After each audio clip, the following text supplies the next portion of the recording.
her kids, her mom, her friends, her neighbors, before she ever thought of herself. Do you want to know why? It's because she loved everyone she came in contact with, and they all loved her. She always had her mom, Bea Dorsey, by her side, even though she lost her dad when she was only an infant. But then she met my dad, the paper boy, when she was 15 years old. These two had a marriage that we would only dream of. They were old school. They were hardworking. They both respected one another. They trusted one another. And by example, they showed everyone around them how great a marriage could really be. When us kids came along, we watched and we learned.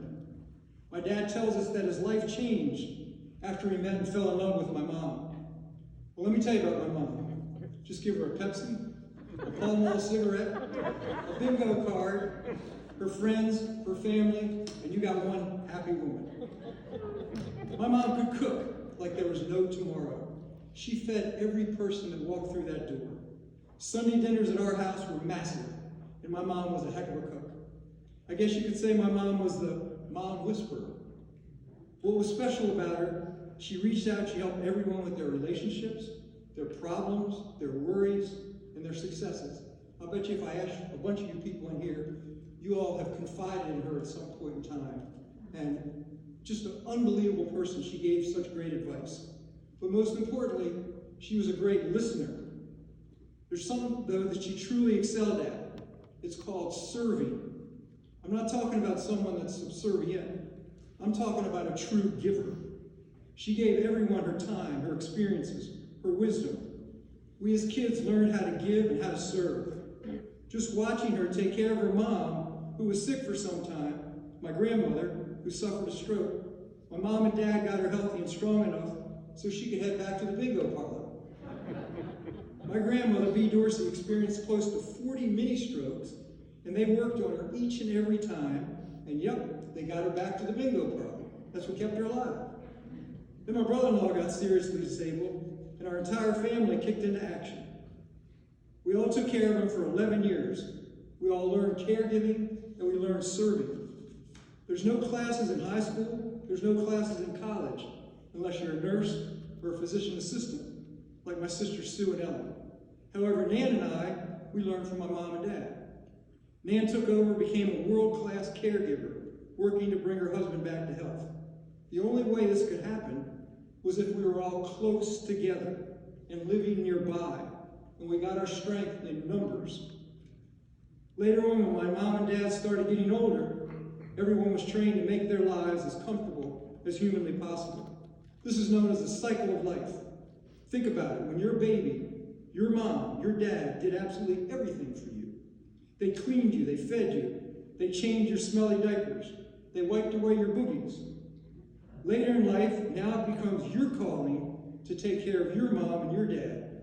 Many baby boomers are doing just that, but no one taught them what to do or how to do it. My mom did. My parents are the best. They don't make them like that anymore. I'm one lucky guy to have a mom like her. Now I want to tell you a couple of stories. A while ago, a couple years ago, my mom wasn't doing good. She thought she had shingles. She called me up on the phone and said, "Mick, what are you doing?" I said, "I'm working on it." She said, "What? Where are you?" I said, "I'm at home on the computer."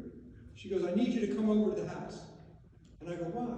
She goes, "I need you to come over to the house and take a picture of my bosoms." I go, "What?" She said, "I want you to take a picture of my bosoms." I go, "Who's calling?" She says, "Your mother." I said, "No, my mother would never call up and ask me to take a picture of her." But she had shingles, by the way. And I do have a picture on my phone if anybody wants to see it. Now I want to tell you what happened the night that my mom passed. Probably shouldn't do this, but whatever. I try to find humor in what happens in this world. My mom was in extreme distress. My older sister, she called Father John Barry at Resurrection Church, right here, for her last rites. Father John Barry, Resurrection, came over within 15 to 20 minutes. I don't know how that happens, but I mean, at the time it couldn't have been any better. What a great church. He walks into my mom and dad's bedroom, and we're all around the bed. And we're all holding my mom's hand around her because it's really serious. So Father walks in, and we all put our masks on because it's COVID. And he's got on this jacket, and it's a leather jacket, and it's a really nice jacket. And it's got 6 pockets, 3 over here and 3 over here. I've never seen a jacket like that. So he pulls out the book out of one of the pockets, and he starts to read from the book and reading prayers. And he's going on, and after a while, he reaches into his pocket, and he pulls out the holy water. But he can't find it because he's got 6 pockets, so he doesn't know which pocket has which. So he pulls out the holy water, opens it up, and he goes like this to spread the holy water on everybody. And we're all around my mom holding hands, and my dad yells out, "I got some!" Because it landed on him, right? He was all excited. So then he reaches in another pocket, he's looking around, and he finds the oil. And he blesses my mom with the oil, says some more prayers. And that goes on for a little while. And then it's time for the communion. And he's got this case in his pocket, one of the 6 pockets. And it's a really nice case. I mean, it's beautiful. It's got like gold around the outside edge, just a really expensive, beautiful case.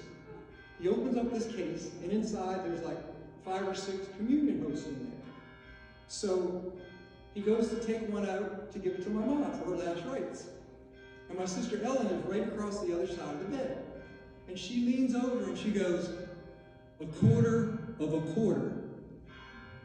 She has a hard time swallowing." So I'm saying to myself, who says a quarter of a quarter? Does anybody know what a quarter of a quarter is? Does anybody know what a quarter of a quarter is? If you do, raise your hand. Anybody? What's a quarter of a quarter? 1/16. 1/16. Sister Mary Tabernacle would be very proud of you. Pay attention. So Father Barry, he's trying to do fraction calculations in his head. But he's got a round host, it's not square. So he just breaks off a little teeny piece, a little tiny piece. So he gets ready to put it in my mom's mouth, and he hesitates because it's COVID. And my sister Ellen leans over, and she grabs it from him, and very gently puts it in my mom's mouth. So then the good Father starts back with the prayers, and we're all praying, and as he's praying, my mom goes like that, and the little piece of the host comes out of her mouth, and it lands in the fold of her pajamas. And I'm like, oh my God, right? So Father Barry looks down, I look down, I'm right there, and Ellen, who's standing over here, like a magician, she reaches over and grabs it, picks it up, and puts it in her mouth. She puts the communion in her mouth, not my mom's. And I'm like, nobody does that. I mean, I've never seen that in my life. So I didn't know whether to laugh because you're not supposed to laugh. It's very solemn. So I didn't laugh.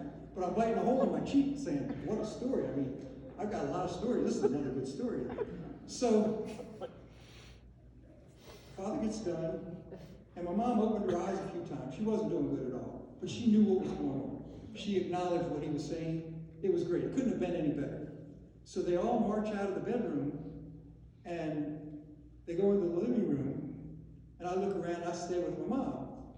So I walk back in, I go, Mom, I don't know. I said, doesn't look like you're going to heaven now. Ellen took your last communion. So right when I said that, she looked up at me, and she opened her eyes real wide, because she wasn't paying attention all the time. So I'm with her, and I can hear them in the living room, or I'm sorry, in the kitchen. So I look around the door, and they're in there having ice cream with Father Barry, right? So I come back in, I go, Mom, listen, I can get the good Father back in here. He's got 6 pockets. I'm sure he's got plenty of communion. If you want another piece of communion, I'll get him to come back in here and give it to you. She shook her head no, and she giggled. She giggled. So that's how I remember my mom. She laughed. I'll have that memory for the rest of my life.